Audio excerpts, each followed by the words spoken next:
માણસોનો વિશ્વાસ જીતી ક્રેડિટ કાર્ડમાંથી રૂપિયા ચાવ કરી જતો ગઠિયો ભાવનગરના ભરતનગર પોલીસ સ્ટેશનમાં પકડાયો હતો। નવાપરામાં મોટર ઇલેક્ટ્રિકનું કામ હેમદ ખાન મોહમ્મદ ખાનને લગાવ્યો હતો। ચૂનું મારી પત્નીના જન્મદિવસે તેને મોબાઈલ ભેટ આપવો છે તેમ કહી ક્રેડિટ કાર્ડનો કર્યો હતો ઉપયોગ।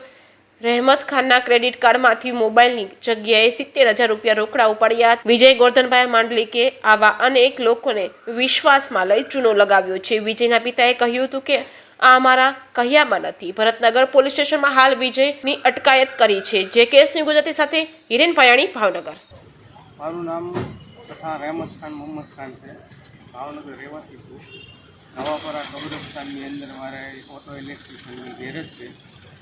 તેમાં અવારનવાર માંડલિક વિજય ગોરધનભાઈ કરીને વ્યક્તિ આવે ને 1.5 થી 2 વર્ષથી કામ કરાવે।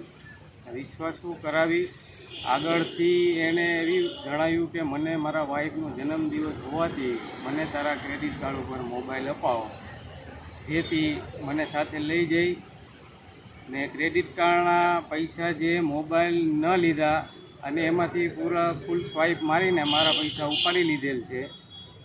હાલ એની વાટાઘાટી કરતાં એણે મને ચેક આપેલો છે।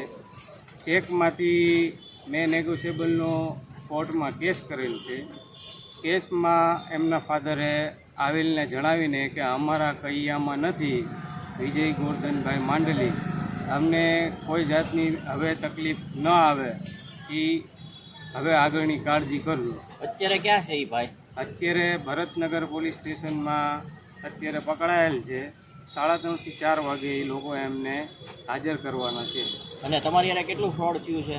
મારા 70,000 રૂપિયા ક્રેડિટ કાર્ડમાંથી કેશ કરી ગયો છે અને બાકીના કામના લાખેક રૂપિયા બાકી છે। અને આવું કેટલા લોકો વારે થયું હશે? આ માનો ને 20 થી 25 જણા જેટલા આમાં બહુ ગરીબ માણસો બધા આવી ગયા છે। બધાના બહુ પૈસા લઈ ગયો છે। વાત મળતા મને તો એવું લાગે કે મારા પૈસા ખુદના ઓછા છે ને બીજાના વધારે છે। લોભામણી લાલચો આપી ને એવી વાતો કરીને બધા પાસેથી પૈસા લઈ લીધેલ છે। આ ભાઈ ક્યાં રહી છે? આ ભાઈ રહીએ છે હાદાનગરમાં રામજી મંદિરની બાજુમાં। વિજય માટલો કરીને એને ઓળખે છે બધા ને અત્યારથી 3 થી 6 મહિનાથી ફરાર હતો। અત્યારે હાલમાં ભરતનગર પોલીસ સ્ટેશનમાં એને પકડાયેલ છે। પોલીસે શું કીધું? ફરિયાદ દાખલ થઈ છે? કઈ રીતનું છે? ને એવું કોઈ નિવેદનમાં અમને જાણવા મળે। તમારી માંગણી શું છે?